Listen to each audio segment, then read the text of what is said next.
NBC News can now project Joe Biden will be the Democratic presumptive nominee for president. He has now reached the number of delegates, 1,968. That's according to our decision desk, which made that projection within the last hour.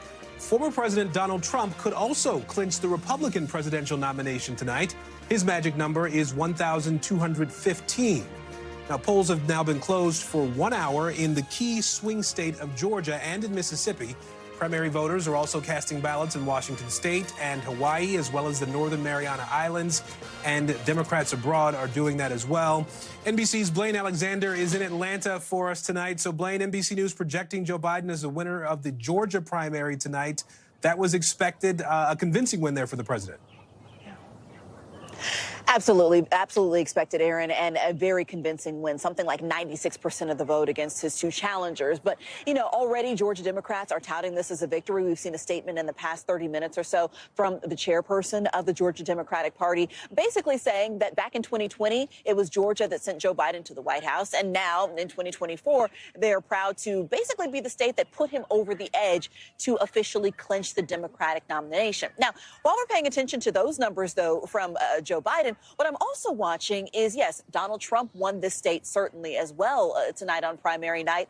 But what's interesting is that according to NBC News numbers, he took about 85% of the vote. 15% of that vote went to Nikki Haley. That means she took something like 19,000 Georgia votes today. So very interesting. Of course, when you talk about the margin here in Georgia that you know, Aaron, is very, very slim. Joe Biden carried the state by fewer than 12,000 votes several years ago.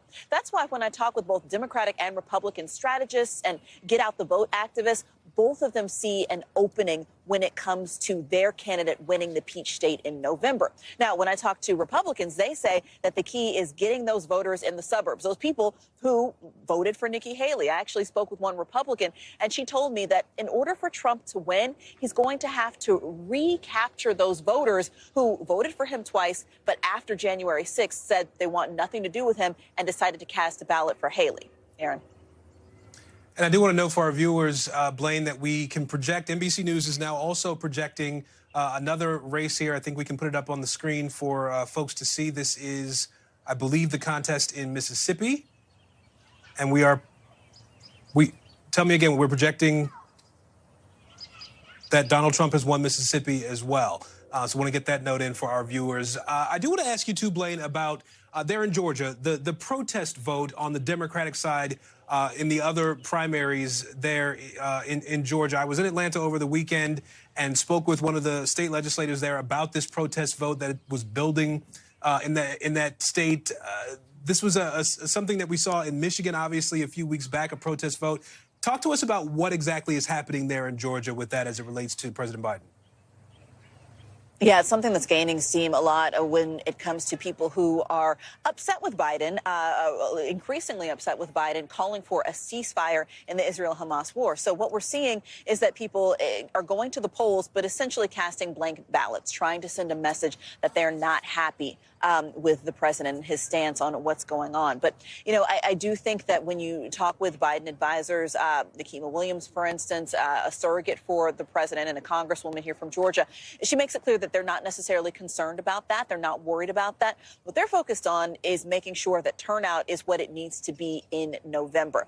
They say that they believe that by the time November comes, they're going to drive home the message of getting people out to the ballot. But again, Aaron, 11,779 votes is not a large number. And so when you talk about the possibility of some voters going over to Trump, some voters casting protest ballots, certainly Democrats need every vote that they can get if they hope to keep the state blue in November.